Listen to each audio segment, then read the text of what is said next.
había en Rosario, por supuesto, había secundarios, nacional y normal, en Esperanza, como les dije. Bueno, ahí la vida se desarrollaba en esa forma. Las actividades en Sevilla, hubo siempre muchas inquietudes culturales. Había un grupo de chicas y muchachos, señoritas y caballeros que formaban un grupo para teatro, hacían teatro. Eso tiene un nombre especial que en este momento no me acuerdo. Bueno, representaban obras de autores famosos, obras de autores judíos y obras también de otros autores clásicos, ingleses o franceses, en fin, de acuerdo con la capacidad que tenían. Y también muchas veces cuando a Buenos Aires llegaban famosos actores como Maurice Schwartz, como Jacob Ben-Ami, como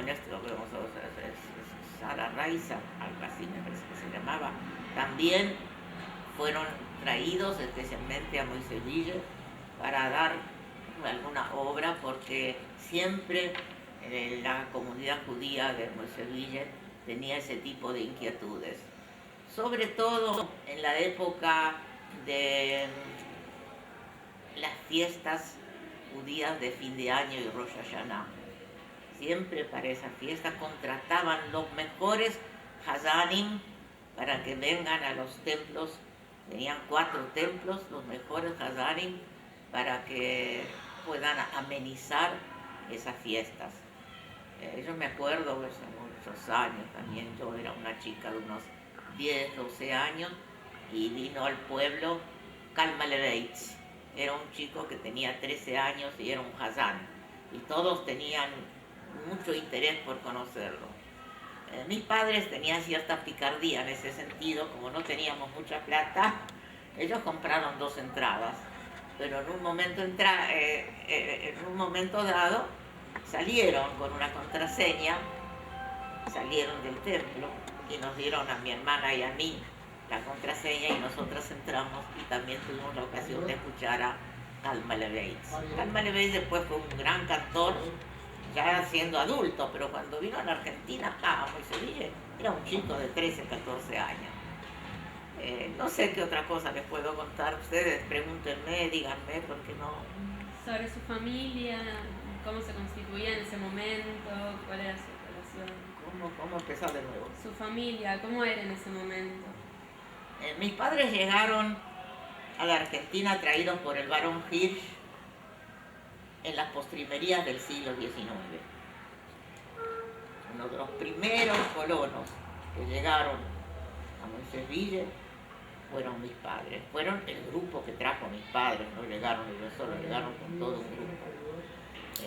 La familia se componía de mi abuelo, Hirsch Karlovsky, su esposa, Sara Schamser, 5 hijos varones y una hija mujer. De esos 5 hijos varones, uno terminó siendo mi padre. Cuando mi padre llegó a la Argentina, tenía 9 años nada más. Bueno, pasaron los años, hizo mozo y se casó con Anna Milstein, que llegó mucho tiempo después. Mi abuelo, Salomón Milstein, llegó por su cuenta, no traído por el barón Hirsch. Llegó por su cuenta, pero finalmente consiguió que lo colonizaran y fue colonizado, tuvo un campo en una colonia que se llamó Bialystok. Le pusieron el nombre Bialystok porque casi todos los que estaban instalados en esa línea venían de Bialystok. Ahí lo colonizaron a mi abuelo Milstein. Bueno, como mi abuelo Karlovsky vino con 5 hijos mujeres, eso lo ayudó mucho porque se dedicaron mucho al trabajo. A medida que fueron creciendo, colaboraron en las tareas y se formaron una linda posición, porque trabajaron arduamente. La Yiddish Colonization le dieron tierras, cultivaron las tierras, se hicieron agricultores, se hicieron ganaderos, compraron y vendieron mucha hacienda. Como les digo, tuvieron una linda posición. Pero así como tuvieron la linda posición, cuando acaeció la Primera Guerra Mundial y finalizando la Primera Guerra Mundial, hubo una gran recesión en el mundo entero y eso también repercutió en Argentina. Y así como se hicieron una buena posición, así fue como bajaron, se vino todo abajo. Mi padre solía contarnos que la hacienda que él había comprado a $1.80, por ejemplo, por cabeza, que en aquella época era un precio, era otro el valor del dinero, por supuesto. Cuando él la tuvo que vender, él tenía 3.000 cabezas de ganado. Cuando las tuvo que vender, la vendió a 40 centavos.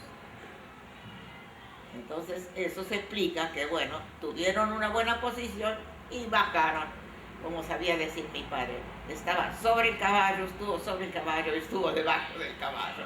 Esa era la expresión de mi papá. Mi papá era un hombre muy cariñoso, muy trabajador, igual siguió luchando. Pero no le fue fácil revertir esa situación de depresión y la mala racha que tuvieron que pasar, porque hubo muchas inundaciones en esa época. Recuerdo que mamá contaba que mi padre se iba a trabajar y las puertas de la casa no se cerraban porque estaban tan hinchados por la humedad que tenían que estar con las puertas de la casa sin cerrar. Corrían el riesgo de que entren ladrones o que vengan gente a robar y todo eso. Así que hasta tuvieron, mi padre tuvo una pistola y mi madre tuvo que aprender a tirar también. Y tuvo ocasión de tirar también. Así que bueno, esas cosas pasaron. Esa es la historia de mi familia. Cuando... Es una historia muy larga, pero tengo que abreviar solamente lo que es atinente a Moisés Villa, ¿no es cierto? Porque un tiempo no vivimos en Moisés Villa, volvimos después de vuelta a casa, que la casa era Moisés Villa. Cuando tuve edad para ir a la escuela, tuve que viajar 7 kilómetros en Zulki para ir a la escuela, porque nosotras no vivíamos en el pueblo, vivíamos a 7 kilómetros del pueblo, en un lugar que se llamó 24 Casas. No había 24 casas, por lo menos desde que yo recuerdo. A lo mejor al principio hubo y después se fueron emigrando algunos, no sé. Nosotros, lo que yo recuerdo, éramos 8 más o menos, o 10 familias que vivíamos ahí nada más. A 2 kilómetros de mi casa, más lejos de Moisés Villa, había una escuela. Estaba la escuela que pertenecía a Santa Elena, que se llamó Babelberg. No sé si ustedes tienen algún dato acerca de Babelberg. Babelberg estaba a 2 kilómetros de las 24 casas y ahí había una escuela castellana y una escuela hebrea. Pero nosotras íbamos a la escuela de Moisés Villa, a la escuela del pueblo. Así que viajábamos 7 kilómetros. Los primeros 2 o 3 años no, quedábamos en Moisés Villa, en la casa de mis abuelos, y volvíamos a casa para fines de semana, sábado y domingo, porque sábado no había clase en Moisés Villa, que escuela. Entonces volvíamos a casa para sábado y domingo para estar con la familia. Y después volvíamos otra vez a la escuela. Cuando mi hermana, la mayor, que tenía 4 años más que yo, tuvo edad, 10 años, y yo tenía 6. Empezamos a viajar en Zulki. Ella manejaba el Zulki. Íbamos las dos en Zulki a la escuela. Teníamos una yeguita que nos llevaba y ya conocía el camino y ya se paraba delante de la escuela donde nos tenía que esperar. Cuando mi hermana terminó el 6º grado y yo tenía que manejar el Zulki, ya tenía una hermanita de 6 años que venía conmigo a la escuela. Y así fue como yo hice mi escuela primaria en Sulki y en Meseville. Hoy estábamos hablando de la escuela Yadut. La escuela Yadut se debe haber creado, no podría decir exactamente en qué año, pero yo estaba en cuarto o quinto grado de la escuela castellana cuando empecé a ir a la escuela Yadut, que estaba recién creada, y como les dije hoy, estaba instalada en una casa alquilada sobre la calle que hoy se llama la calle Yarcho. Sobre esa calle, que en aquella época las calles no tenían nombre todavía, pero yo sé que después, mientras pasaban los años, les dieron nombre a las calles. Esa calle se llama, hoy todavía se llama Doctor Yarcho. Sobre esa calle había un edificio grande que tenía una arcada de entrada. De un lado había una construcción larga y del otro lado otro tanto. De un lado era la escuela Yadut y del otro lado era la escuela de carpintería, el taller de carpintería de la escuela fiscal. El primer director de la escuela Yadut se llamó Kleiman. Nosotros todavía no utilizábamos el hebreo que se habla ahora, porque nos enseñaron ahí el hebreo ashkenazí, donde una O era una O y una A era una A, no como ahora que todo es A, ¿no es cierto? Entonces, no le decíamos moré, le decíamos moiré, y la maestra se llamaba Eva Harmatz, era la Moiró, que ahora no se dice Moiró, pero todo cambió para bien, porque ese es el idioma que ustedes aprenden ahora, es el idioma que se habla en Israel, por supuesto, me parece perfecto, pero yo les cuento cómo a nosotras nos enseñaron, y les puedo asegurar que hoy en día a mí se me hace un matete en la cabeza que ya no sé ni uno ni otro, se me mezcla todo. Yo tengo una hermana que es abogada y que hace muchos años que está viviendo en Israel. Entonces yo, haciéndole una broma, le digo, vos no sos más abogada, vos sos abagada, porque todo es A. A comas es A y a patos es A, le digo. Y se ríe, nos reímos de eso. Pues es una cuestión jocosa. Ese primer director fue un gran director nuestro. Como ya les conté al principio, cuando todavía no funcionaba la grabadora, yo tomé parte del día en que se puso la piedra fundamental para el actual edificio de la Yadut. Y después yo fui alumna de la escuela Yadut, ya con otro maestro también que se llamó Reusner, de apellido.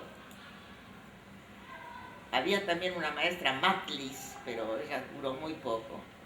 No sé qué pasó, tuvo un problema y se tuvo que ir. Pero siempre con Kleiman, Harmatz, después vino ese maestro Rosner. Al tiempo que yo terminé el sexto grado, porque en aquella época eran 6 grados la primaria, aunque en definitiva eran 7 porque había un primero superior. Eran 7 años. Bueno, pero terminé sexto grado, dejé de ir a la escuela hebrea también. Terminó eso para mí. Estuve unos años todavía en Meseville, hasta que un día resolví que tenía que seguir estudiando y me fui a estudiar a Rosario. Volvía a Meseville solamente para la época de las vacaciones, como muchos chicos que se iban a estudiar afuera y volvían para las vacaciones o para determinadas fiestas y nada más. Bueno, al poco tiempo, cuando yo me recibí, ya mi familia toda se fue a vivir a Rosario. Y así terminó mi vida en Moiseville, pero no tanto, porque cuando me recibí me fui a instalar a Las Palmeras, que es un pueblo que queda muy cerca de Moiseville, y ejercí mi profesión durante un corto tiempo, y por supuesto que como tenía familia en Moiseville, tenía tíos, tenía amigos, tenía primos, entonces yo con mucha frecuencia iba a Moiseville en esa época también, hasta que después, bueno, se terminó todo eso, me vine a vivir a Buenos Aires, me casé, tuve una hija, y así siguió la vida. Y acá estoy contándoles esas cosas. Si ustedes quieren saber algo de mí, pregúntenme. Yo creo que he hablado bastante. ¿En qué año se fue usted a estudiar? ¿Cómo? Usted nos comentó recién que usted estudió en Moiseville y después se fue a estudiar a otro lado, a Rosario. ¿En qué año se fue a estudiar a Rosario? Yo me fui a estudiar a Rosario en el año 1932, creo, algo así. No me acuerdo. Números nunca me acuerdo. Ya estamos hablando de Rosario. Habla fuerte, querido. Cuando la dejaban volver a Moiseville para las fiestas, para las festividades judías, ¿la dejaban volver a Moiseville? Si me dejaban, O sea, si volvía a Moiseville para las No. festividades judías, eso lo tenía libertad de hacerlo, yo podía hacerlo. Pero generalmente era un poquito difícil porque el pasaje de Rosario a Moiseville no era muy barato para mí. Mis padres eran gente de muy modesta posición, así que bueno, iba para las vacaciones. Alguna vez habré vuelto para las fiestas, para el Pesaj a lo mejor, o para Rosh Hashanah, pero ya de adulta, poco y nada más que iba a Moiseville. Y una pregunta que no me quedó muy claro. ¿Sus padres de qué país vinieron? ¿Cómo? ¿Sus padres de qué países vinieron? Mi padre, la familia de mi padre, vinieron de Rusia, de un lugar que se llama Grodno, que hoy pertenece a Bielorrusia, pero en aquel entonces pertenecía a Rusia. Ellos se fueron huyendo de las persecuciones zaristas, y por eso fueron recogidas por el barón Hirsch. En esos grupos que traía el barón Hirsch a la Argentina, vinieron mis padres. Ahora, como les dije al principio, mis abuelos maternos, con mi mamá que tenía apenas 4 años de edad cuando vino a la Argentina, vinieron de la parte central de Europa. Yo creo que hoy debe ser Hungría, ellos lo llamaban Besarabia, de la Besarabia, cerca de Moldava, por ahí estaban. No es Hungría, Rumania puede ser, eso sí, de Rumania vinieron. El pueblo donde ellos vivían, ellos no sabían decir exactamente qué punto de Europa era, pero ellos dijeron que el pueblo de donde salieron se llamaba Tomášpil. No figura en el mapa Tomášpil, por lo menos actualmente no figura. Pasaron tantas guerras y tantas veces se invadieron un país al otro. Grodno mismo cambió tantas veces de país, que a veces era de Polonia, a veces era de Rusia y ahora es de Bielorrusia. Yo hace pocos años, tampoco, en el año 1996, yo viajé a Lituania. Yo quise ir a Lituania, porque a mi papá lo llamaban, a los que eran, porque vinieron de Grodno, les decía Litvekes. Entonces yo dije, bueno, se iba a hacer algo en Lituania que a mí me concernía. Yo dije, yo quisiera ir porque mi papá era de Lituania, era de Grodno, me gustaría ir a conocer Grodno. Y ¿cómo no? ¿Usted quiere ir? Sí, bueno, yo estaba argentino, me costó el pasaje, todo bien. Yo llegué a Lituania. La capital de Lituania es Vilna. Llegué a Vilna, pero la actividad que yo tenía que desarrollar era en una ciudad que se llama Kaunas. En Kaunas era donde yo tenía que ir, era más o menos unos 100 kilómetros de Vilna. Me llevaban en un coche hacia Kaunas. Llegué a Vilna, la capital, con el avión.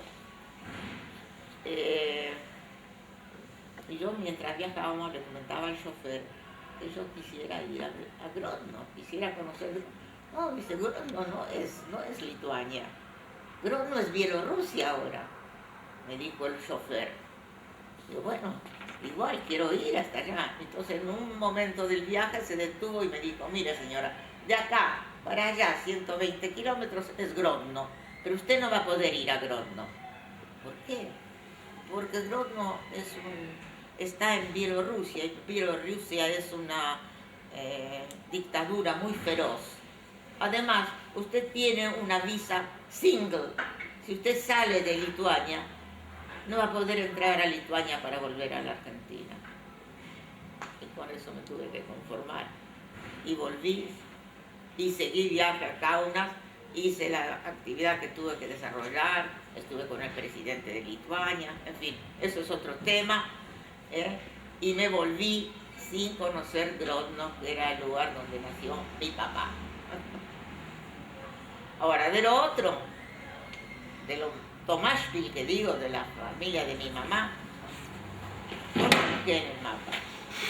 No existe ni Tomášpil en el mapa, por lo menos desde que yo tuve uso de razón y quise saber, porque siempre tuve curiosidad, saber todos los antecedentes de mi familia, ¿no? Busqué en el mapa Tomášpil. No figura en el mapa. Era un pueblito, aunque mis abuelos eran gente de buena posición y tenían 2 hijos varones y 2 hijas mujeres. Cuando el hijo mayor tuvo que ir a la conscripción, al ejército, y tuvo que estar sometido al ejército ruso, 4 años, tuvo que hacer la conscripción al ejército ruso. Cuando volvió del ejército, le dijo a los padres, queridos míos, yo acá no me quedo más, me voy a la América. No sabían, no tenían noción qué era América del Norte, qué era América del Sur, nada. Y el otro hermano dijo, si él se va, yo también me voy. El hermano mayor se casó y se fue a Norteamérica. Cuando el hermano más chico dijo que él también se va, la abuela dijo, no, yo me voy detrás de mis hijos. Entonces vendieron, tenían una casa de 2 pisos, estaban en buena posición, pero vendieron la casa. Con ese dinero, el abuelo, la abuela, el segundo hijo y las 2 hijas mujeres se vinieron a la América, pero fueron a parar a Sudamérica. No sabían, no entendían, no conocían, no tenían la suficiente capacidad, no sé, de intelectual o de cultura o de saber o cómo era la vida, no sé. Llegaron así a la Argentina. Mi mamá tenía 4 años cuando llegaron a la Argentina. Y al poco tiempo mi abuelo consiguió que lo colonizaran en Bialystok, como les dije, ¿no? Bueno, y ahí estuvieron en el campo hasta que el hijo ese mayor se fue a vivir a Rosario y después la hija se casó y fue a vivir a Rosario y mi mamá se casó con un monsevillense, con un litvak, que se llamaba Salomón Tarnowski.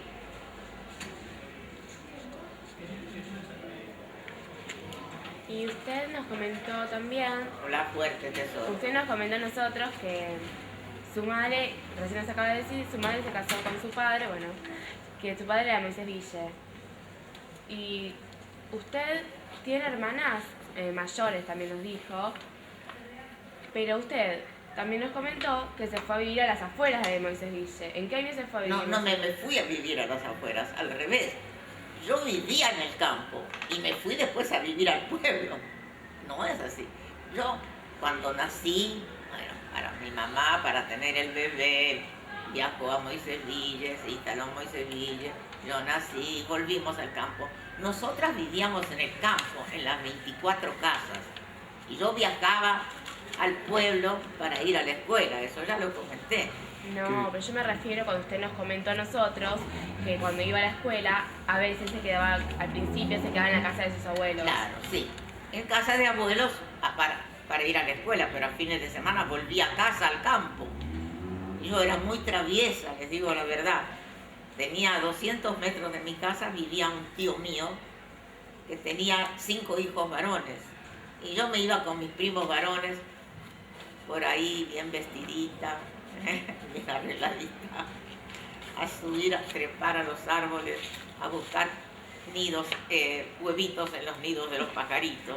Y cuando volví a mi casa tenía mi tremendo rasgón en el vestido, un 7 como le dicen, y la ligaba también por mi comportamiento. Pero así era yo, era muy traviesa, cometía muchas travesuras, pero eso me gustaba a mí, así era mi vida. Ese era mi descanso de sábado y domingo, porque cuando estaba en el pueblo tenía que ir a la escuela, eso era sagrado. Y después cuando ya me hice un poco más grande y viajaba desde casa en Sulque a la escuela, ya no me quedaba mucha cosa para divertirme, era toda obligación.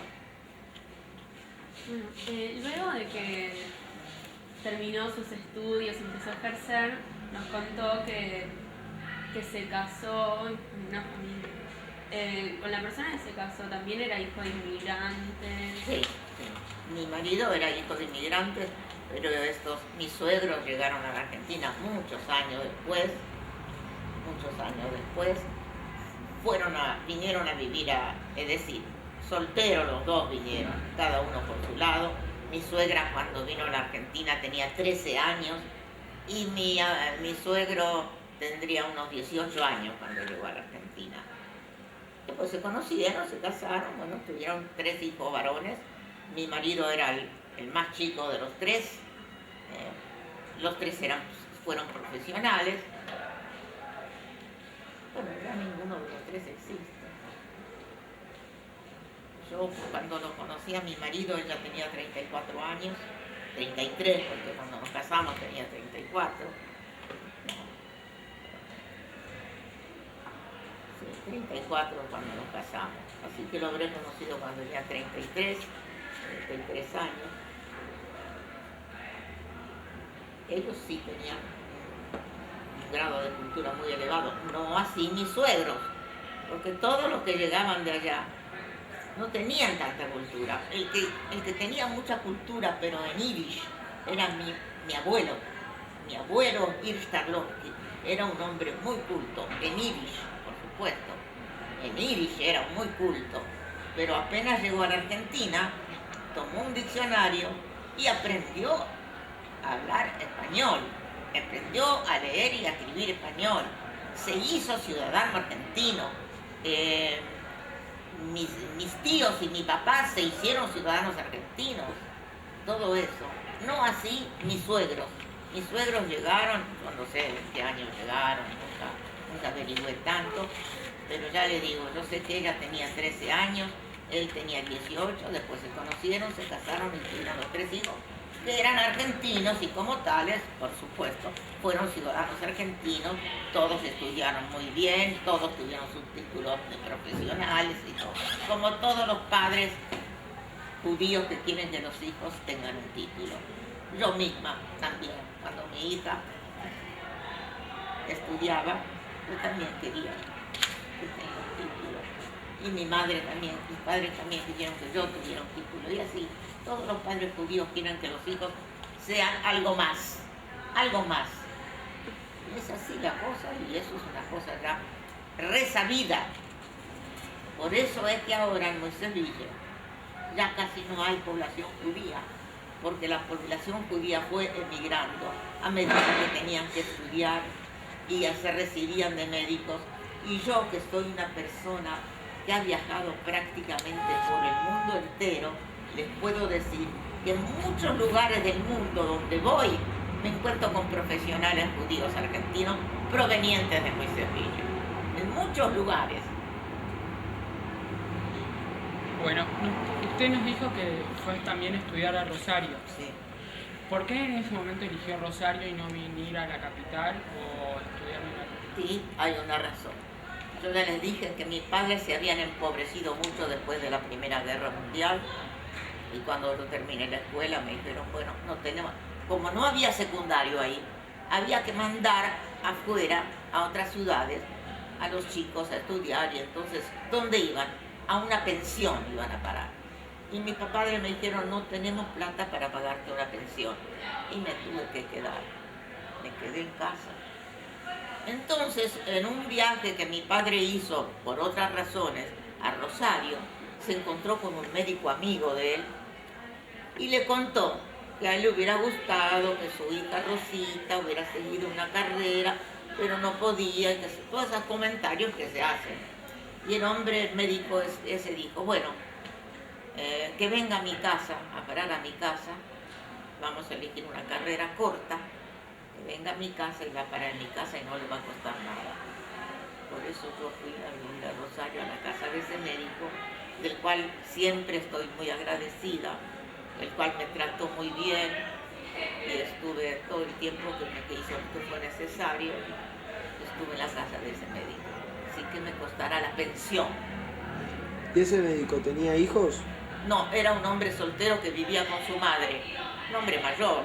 Comparado conmigo, yo era una nena al lado de él. Un hombre grande, tenía más de 40 años y un solterón que vivía con su madre. La señora era una gran señorona, salía al mercado puesta con el sombrero.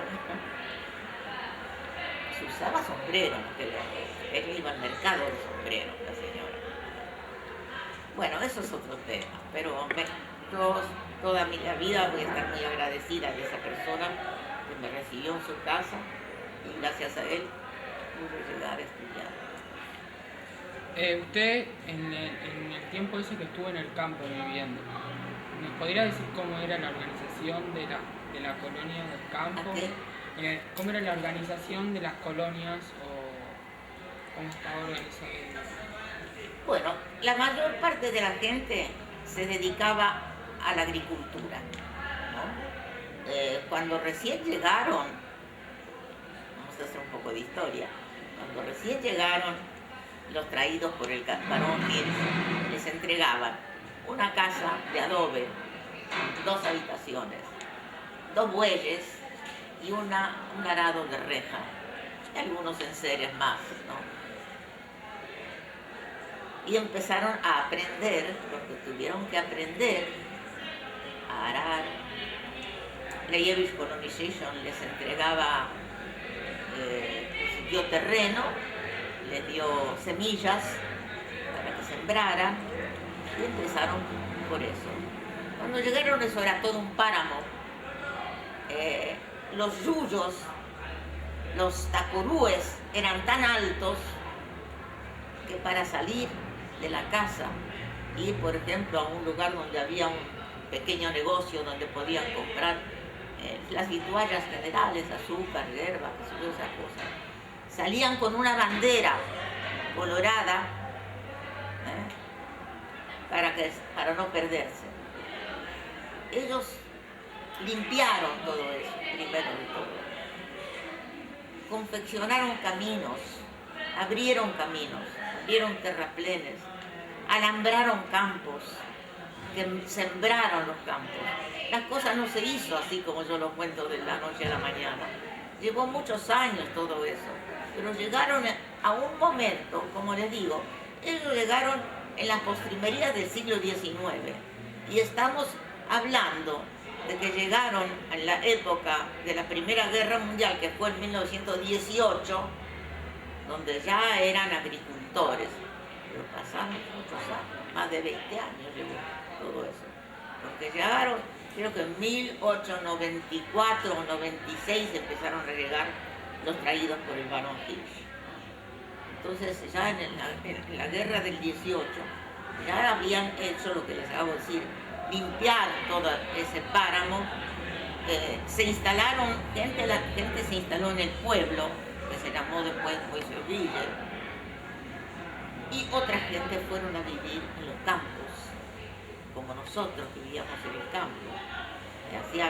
A 200 metros de mi casa había una familia que se llamaba Rosenthal.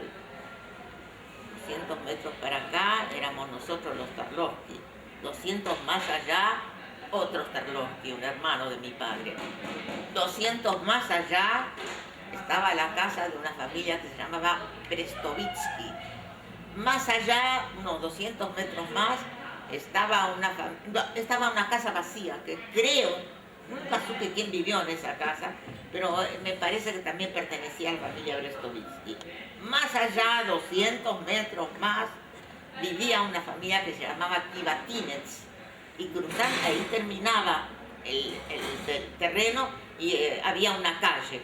Cruzando la calle había una familia que se llamaba Kivatinets y otra familia que se llamaba Radovitsky.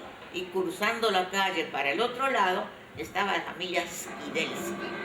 Eso es todo lo que yo me acuerdo, no sé por qué se llamaba 24 casas, eso es lo que yo conocí de lo que era 24 casas.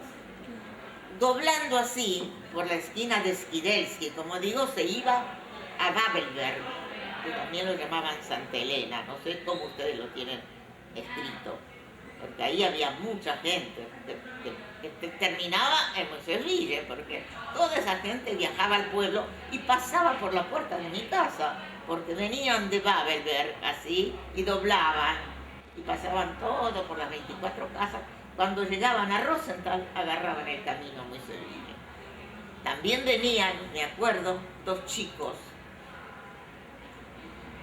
que no venían de Babelberg, que iban a la escuela en un sulky también, los hermanos Natán y Simona Gelbert.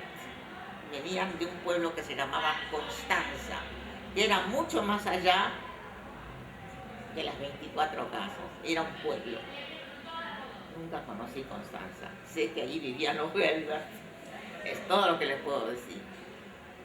Mucha gente de la que vivía en Santa Elena, Babelberg, como quieran llamarlo, que ellos iban a esa escuela que estaba ahí a 2 kilómetros de mi casa. No, 2 kilómetros de mi casa, no. 2 kilómetros de la esquina donde terminaba 24 casas. Ahí eran 2 kilómetros. Había muchas familias, de los cuales yo creo que ustedes ya hicieron una entrevista a una chica que es nieta de uno de esos habitantes de Santa Elena, que se llamaba Kosiovich. Y yo sé porque la chica ella no se llama más Kosiovich, ella es la nieta de Kosiovich. No me acuerdo el nombre de ella ahora, pero yo sé que le hicieron la nota a ustedes. Había muchas, ya Santa Elena era una cosa muy, muy larga. Otra, pasando de los Rosenthal derecho para el fondo así, había otra colonia que se llamaba las 12 casas. Y ahí sí había mucha gente también. Creo que había 12 casas. Y más allá, siguiendo la misma línea, estaba Bialystok, eso que le digo, donde había vivido mi mamá. Y seguía todavía, porque más allá todavía se llamaba la segunda línea. Y ahí vivía gente también. Todo eso se concentraba después en el pueblo, que se llamó Moisés. Y también muchos de ellos de la segunda línea ya recurrían a pueblos más cercanos como Monigotes o Las Palmeras, todo eso que ya les quedaba más cerca. Pero todo eso era el conjunto de gente que había llegado traída desde Rusia por el barón Hirsch. Desde Rusia porque estaban queriendo sacar a la gente de las persecuciones zaristas. Eso era el problema que había en ese momento. Y mucha gente ofrecía colonizar o crear una colonia en un lugar, por ejemplo, que se llamaba Birobillar. Birobillar pertenecía a Rusia. Entonces había un dirigente judío en aquel momento que se llamaba Usishkin, que dijo, no, a Rusia volver, no. Hay que buscar otro lugar que no sea Rusia. Y entonces no sé quién habló de otro lugar que no me acuerdo, y otros hablaron con el barón Hirsch. El barón Hirsch mandó, era un filántropo que estaba dispuesto a gastar, mandó un emisario que se llamó Lowenthal para averiguar dónde pueden comprar tierras, bueno, toda la historia ustedes ya la conocen, y ahí se instaló un lugar que después se llamó Moisés Villiers. Disculpe, vamos a tener que ir cerrando la entrevista porque ahora van a empezar a aparecer todos ¿Cómo? los alumnos. No me tenés que hablar fuerte, te digo. La entrevista se va a tener que terminar porque ahora van a empezar a aparecer montones de alumnos que salen a almorzar. Montones de alumnos. Porque van a salir los chicos a almorzar y somos... Tenemos que irnos. Sí. Ustedes saben, yo vine a lo que ustedes quieran. Si ustedes quieren que no, pues no. Se termina. Para ir finalizando, ¿nos quiere contar algo de su vida, alguna anécdota, algo de Moisés Ville? La verdad es que ya no conté tantas cosas. La anécdota mía es esa, que viajé 7 kilómetros para ir a la escuela y de repente tuve que ser la más grande de las dos que viajaba y yo tenía 10 años y tuve que manejar el sulky y empecé a ir ya doble escolaridad y salía al mediodía de la escuela castellana y me iba al patio de uno de mis tíos que vivía en el pueblo, desencillaba, primero iba a la mutua, a la cooperativa, porque ahí había un bebedero, iba a la mutua y le daba de beber a mi caballo. Y después iba al patio de mi tío y desencillaba todo, lo dejaba flojo y me iba a la escuela Yiddish, a la Yadut. Y después mi hermana era del revés. Mi hermana iba a la mañana a la escuela hebrea y a la tarde a la escuela castellana. Y entonces cuando ella se terminaba de estudiar, íbamos juntos a la casa de mi tío, ahí colocábamos otra vez el caballo en el sulky, íbamos a la carnicería, le comprábamos carne a mi abuelita que vivía en el pueblo, pero que era viejita y no podía ir a la carnicería a comprar. Íbamos a la carnicería, le comprábamos la carne a mi abuelita, íbamos a ver a la abuelita, porque cuando llegábamos a casa, lo primero que me preguntaba mi mamá cuando llegaba, dije, ven, va der Boben, ¿estuviste lo de la Boben? Era la madre de ella. Eso era lo primero que me preguntaba. Y ya les dije, anécdotas. La anécdota es que yo era muy traviesa y que subía a los árboles y que sacaba los niditos, los huevitos de los niditos, los pajaritos, que después llegaba a casa y tenía una buena tunda también. Eso también es una anécdota. No sé qué otra anécdota les puedo contar.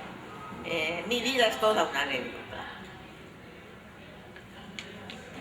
Yo en este momento soy la vicepresidenta de las abuelas de Plaza de Mayo. Y he viajado por el mundo entero llevando la voz de las abuelas de Plaza de Mayo. Por algo estoy ahí, algo me pasó. Pero como no es un tema que yo tenga que ventilar acá, no lo digo. Mi vida es toda una anécdota, es toda una aventura. Eso sí le puedo decir. Le agradecemos mucho. Muchas gracias.